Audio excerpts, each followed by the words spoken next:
Hello guys and welcome to the channel UFO to Know, and in today's video I wanted to talk about a channeling from the LL Research channels back in 1993 of September 6th, where Carla, that is Carla Ruckert, channeled an entity known as Oxel.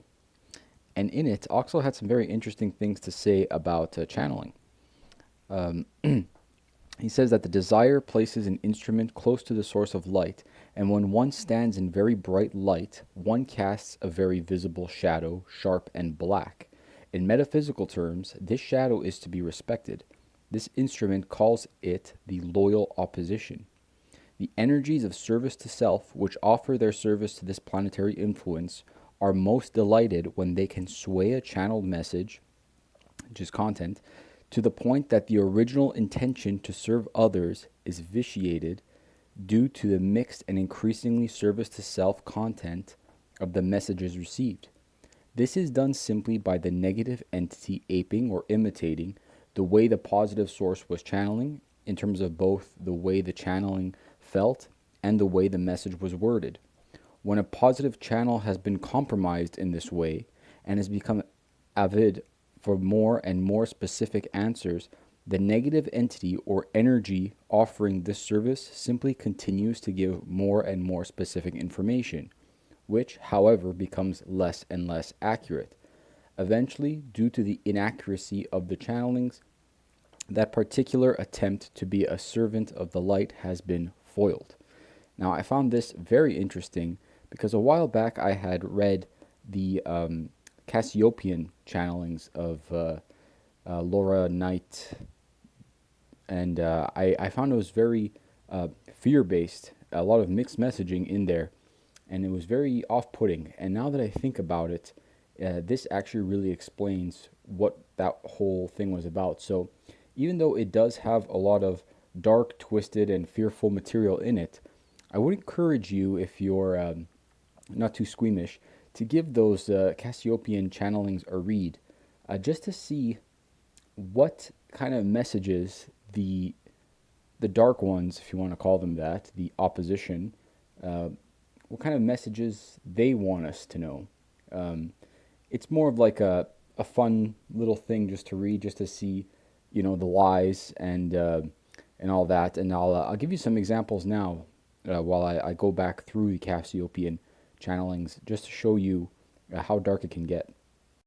So looking at the Cassiopean material, here are some examples of some pretty negative information that's clearly fear-based. So for example, here the question is, what is your philosophy? Answer, one. So all are one. That seems to be in line with the law of one raw material. What are you here for tonight? Prophecy. What prophecies? Tornadoes in Florida, several. Also Texas and Alabama. When? When the sun is in Libra. So you can see here, prophesizing of doom is not really the style of a service to others being. So that's a huge red flag. What else is going to happen? Seattle buried, Japan buckles, Missouri shakes, California crumbles, Arizona burns. When will all this happen? Look at the Denver airport scandal. What about the Denver airport scandal? New airport, big scandal. What kind of scandal? Government. So clearly you can see in the tone of answers, it's not exactly in the same vein or style of, let's say, the law of one raw material. They're very direct, to the point answers. Here's another one. Bob Lazar referred to the fact that aliens supposedly refer to humans as containers. What does this mean? Storage for later use. Used for what? 94%. 94% of what? Of all the population. What do you mean? All are containers. 94% will be used. Used for what? Consumption. You mean eaten? Total consumption.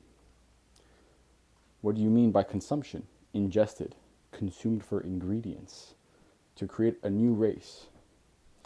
And it will happen in 13 years, according to their timeline.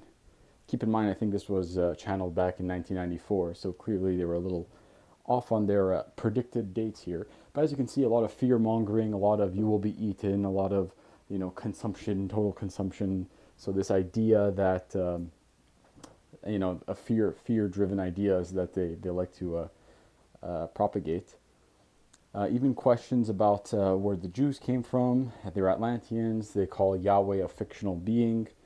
They say that Moses spoke to a lizard projection. They refer to the lizard or reptilian beings as the Lizzies in this channeling. And they even talk about the raw material in these channelings. We want to know about the raw material by Elkins, Ruckert, and McCarty. Where is the raw material coming from? Answer us. Would you say that the raw material comes through a clear channel? Yes. If we had a book with the inscriptions from the city of Mohejo Daro, would you be able to translate them for us? Maybe. So you can see they even claim to be part of the raw material, I guess, raw channeling. So they then say that the raw material is considered to be a primer for the Cassiopean material, and they ask what percentage of accuracy is the raw material, to which the Cassiopeans respond with 63%. So of course they have the other 37%. They're going to be able to correct those mistakes. So as you can clearly see, the choice is yours to believe whichever or whatever you want to believe in. But if you're someone who actually, takes the law of one raw material seriously, and that resonates well with you, then you can clearly see that there are a lot of red flags with certain channeled works. And I don't think there's a better example than this Cassiopean channelings. Anyways, I thought it would be interesting to share this. So hope you guys enjoyed. Take care and catch you in the next one.